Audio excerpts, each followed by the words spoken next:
En el nombre del Padre, y del Hijo, y del Espíritu Santo. Amén. 7 de marzo del 2025. Queridos hermanos, el 4 de marzo de 1947, Luisa Picarreta, la pequeña hija de la Divina Voluntad, pasó definitivamente de la tierra al cielo, habiendo vivido 81 años, 10 meses y 9 días, de los cuales más de 60 años en cama, su habitual estado. Murió al final de la noche, a la misma hora en que todos los días el sacerdote, mediante la obediencia, la llamaba de su estado de muerte a volver de nuevo a su cuerpo. Ya han pasado 78 años. Luisa ha escrito Las horas de la Pasión, la Virgen María en el reino de la Divina Voluntad, y sobre todo los 36 volúmenes en forma de diario, titulados por el Señor El reino de mi divina voluntad en medio de las criaturas, libro de cielo, el llamado a la criatura al orden, a su puesto y en el fin para el que fue creada por Dios. Teniendo una cultura humana sumamente pobre, había ido solo 1 o 2 años a la escuela primaria, tuvo que escribir solo por obediencia a la Iglesia, a sus distintos confesores, sin esconder lo que sentía, sus reacciones humanas, a veces provocadas por lo que otros decían. Pero escribió también las maravillosas revelaciones sobre la divina voluntad manifestadas por el Señor, que él, como le dice en una ocasión, antes había escrito con su dedo de luz en el alma de Luisa. Es decir, ella no habla por haber oído o leído, sino que escribe sólo lo que vive. Es su testimonio, es vida vivida. Esa es la verdadera cuestión que se debe examinar, que lo que ha escrito ella lo ha vivido. Cuantos la recuerdan y la aman, que la veneran, conociéndola sobre todo por medio de sus escritos, desean justamente verla glorificada en la Santa Iglesia. En respuesta a sus deseos y plegarias, el Espíritu Santo hizo que se abriera su causa o proceso de beatificación el 20 de noviembre de 1994, fiesta de Cristo Rey. Así, por ahora, Luisa Picarreta, la pequeña hija de la Divina Voluntad, tiene oficialmente el título de Sierva de Dios. Considero justa y necesaria una cierta reflexión sobre esta paradoja, a la luz de la revelación y de las mismas palabras de Luisa, que dice: «Me parece que quieren hacerme sierva en tu casa si buscara adquirir méritos. No quiero ser sierva, sino hija». Ambos títulos son perfectamente compatibles, pero considerados en dos sentidos diferentes. Hija en vez de sierva, pero sierva fiel y obediente en vez de extraña y desobediente. Mi deseo no es tanto que Luisa sea glorificada por la Iglesia, sino que sea glorificada la divina voluntad en la forma como Jesús la manifiesta en la vida y en los escritos de Luisa, que, como ella dice en una carta, la Iglesia reciba este alimento celestial que la hará resucitar en su máximo triunfo. Glorificar la divina voluntad, que no significa aprobarla, sino acogerla con júbilo, con gratitud, con amor, tendrá como justa consecuencia glorificar también a la sierva de Dios Luisa Picarreta, reconocer el puesto y la misión única, extraordinaria, que Dios ha querido darle en su proyecto de amor, y reconocer la fidelidad con que ella la ha cumplido. Pero pensar en glorificar o beatificar a Luisa, si alguien lo ha pensado, dejando a un lado lo que ella ha vivido, dejando todavía en cuarentena sus escritos otros 40 años, eso Dios no lo permitirá. como no habría consentido que se predicara un Cristo sin evangelio, ni un evangelio sin evangelizadores ni testigos. No soy yo el que lo dice, sino el mismo nuestro Señor a Luisa. Le dice: no te asombres por cuantas cosas grandes y maravillosas puedo decirte sobre esta misión, por cuantas gracias puedo concederte, porque no se trata de hacer un santo, en este caso una santa, de salvar las generaciones, sino que se trata de poner a salvo una voluntad divina, que todos regresen a su principio, al orden del que salieron todas las cosas, y que la finalidad de mi voluntad alcance su cumplimiento. Le dice: por eso te he dicho tantas veces que tu misión es grande, porque no se trata sólo de la santidad personal, sino de abrazar todo y a todos, y preparar el reino de mi voluntad a las generaciones humanas. Le dice: quiero el sí de la criatura, y que como cera blanda se deje moldear como yo quiero. Mas aún has de saber que antes de llamarla del todo a que viva en mi querer, la llamo de vez en cuando, la despojo de todo, le hago superar una especie de juicio, porque en mi querer no hay juicios. Todas las cosas quedan conformadas conmigo. El juicio es fuera de mi voluntad. Pero de todo lo que entra en mi querer, ¿quién se atreverá a hacer un juicio? Pues yo nunca me juzgo a mí mismo. Por lo que a mí se refiere, esperaré a que llegue la autoridad de la Iglesia, igual que ante el sepulcro de Cristo vacío, Juan esperó a que llegara Pedro para entrar. Sin embargo, nada le impidió ver y creer. En tanto, pidamos por quien, como Pedro, tiene una autoridad por su grave responsabilidad. La nuestra, la mía, es diferente. Las dificultades que Luisa encuentra en su camino en la Iglesia son debidas a lo que ella ha escrito. Hay quien en alguna ocasión ha dicho: Luisa es sin duda una santa, una gran santa, pero qué lástima que haya escrito, qué desgracia sus escritos. Es increíble, pero es cierto. Quien habla o escribe de ella no puede ignorar que haya escrito, lo que ha escrito y por qué ha escrito. Y hablar de todo eso conforme a la verdad es incómodo. Yo quisiera que quien lee o quien escucha se sintiera sacudir la conciencia o se despertara del sueño, yo el primero. Sobre todo a los responsables de la causa de beatificación les deseo que puedan dar un salto en la silla, que entren en crisis por motivo de su responsabilidad. Es cierto que el arzobispo de Trani, que abrió la causa de beatificación, y su sucesor dieron orden de no publicar por el momento los escritos de Luisa, ya que, entre otras cosas, en los últimos años ha habido no poca confusión, y muchos han hecho como a ellos les parecía bien, a veces sin criterio y también sin garantías de que fuera fiel lo que han publicado o han traducido. En una palabra, sin esperar a la Iglesia.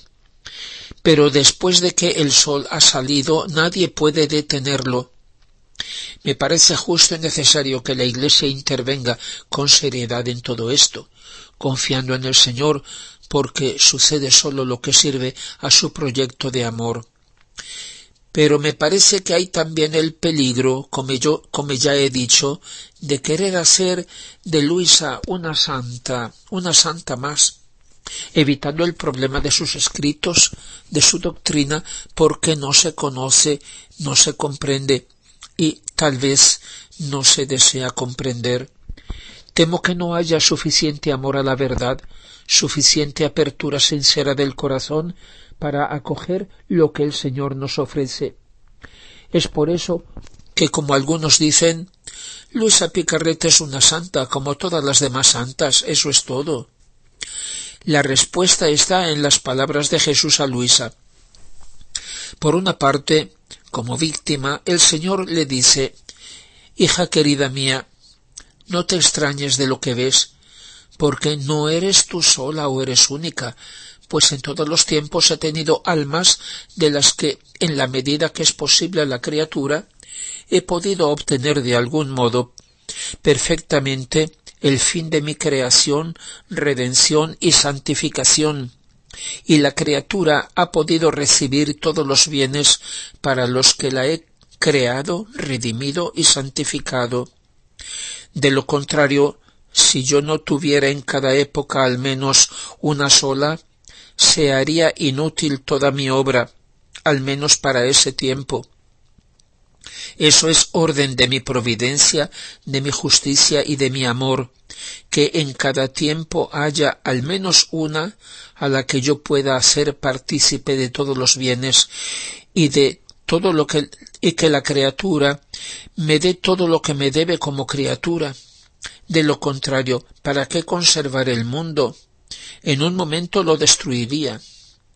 Para eso precisamente escojo las almas víctimas, para que, así como la divina justicia encontró en mí todo lo que debía encontrar en todas las criaturas, y a la vez me hizo partícipe de todos los bienes que había de darles a todas, de modo que mi humanidad poseía todo, así encuentro todo en las víctimas, y las hago participar de todos mis bienes.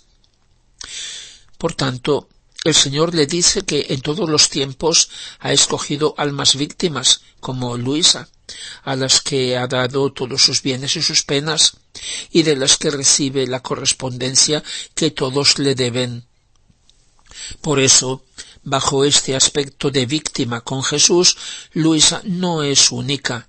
Pero luego, cuando Jesús habla de la novedad del vivir en su voluntad, y no sólo hacerla, le dice, por ejemplo, los mismos santos se unen a mí y hacen fiesta, esperando con ardor que una hermana suya sustituya sus mismos actos, santos en el orden humano, aunque no en el orden divino. Me piden que enseguida haga entrar a la criatura en este ambiente divino.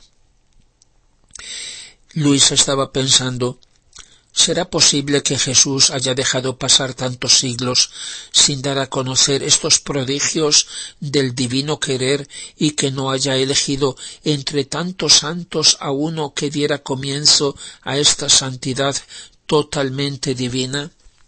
Y eso que estuvieron los apóstoles y tantos otros grandes santos que han asombrado a todo el mundo. Y le dice, amor mío y vida mía, yo aún no logro convencerme.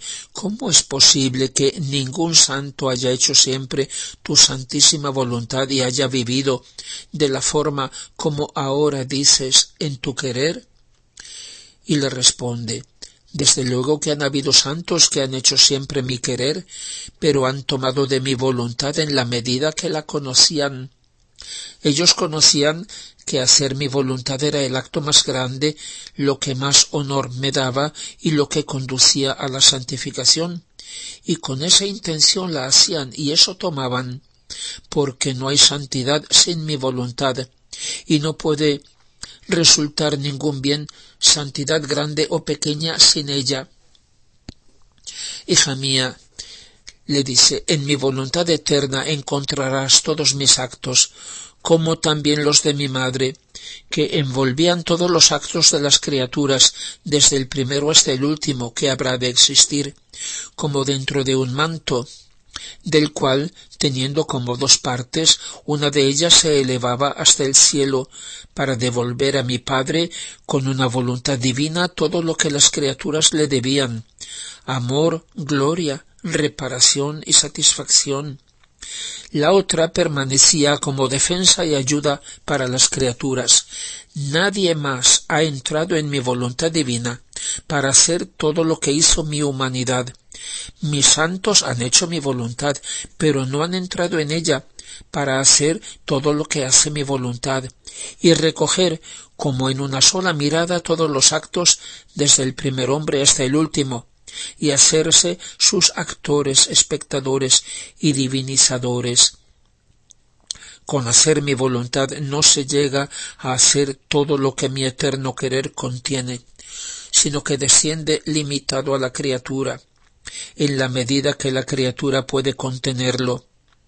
Sólo quien entra dentro de él se ensancha, se difunde como luz del sol en los eternos vuelos de mi querer, y encontrando mis actos y los de mi madre, añade el suyo.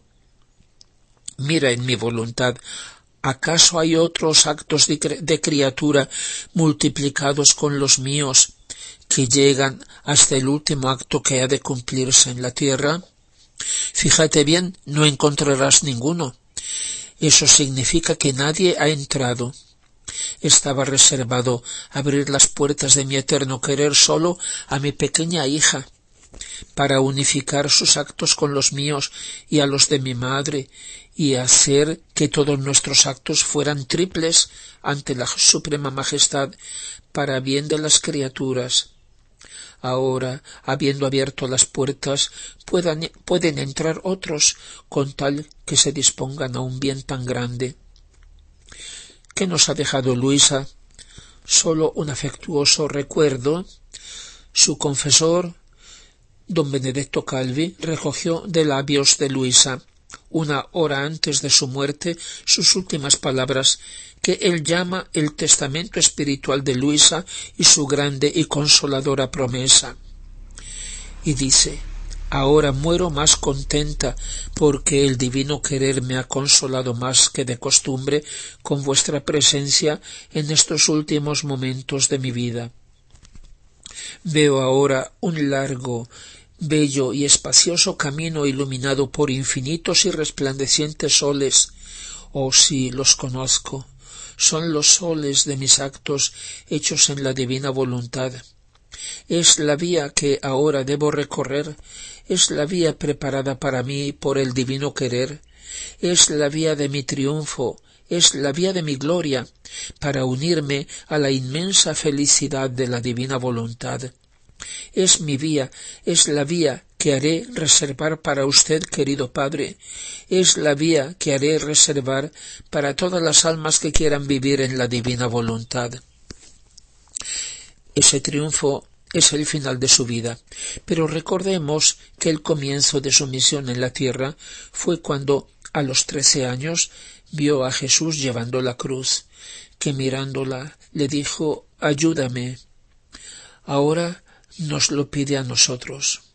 Él sufre cuando nos ve sufrir, lo siente como suyo. Nuestras pequeñas cruces reunidas han formado la suya, que en este momento se ha hecho mucho más pesada por el pecado y la rebelión del mundo, que han superado mucho la del tiempo del diluvio y el de Sodoma y Gomorra. Y si la justicia divina no es sostenida por quien lo ama, hay peligro de que caiga sobre el mundo y lo destruya. Que este pensamiento, queridos hermanos, nos acompañe en este tiempo de la Cuaresma. Gloria al Padre y al Hijo y al Espíritu Santo, como era en el principio, ahora y siempre, y por los siglos de los siglos. Amén.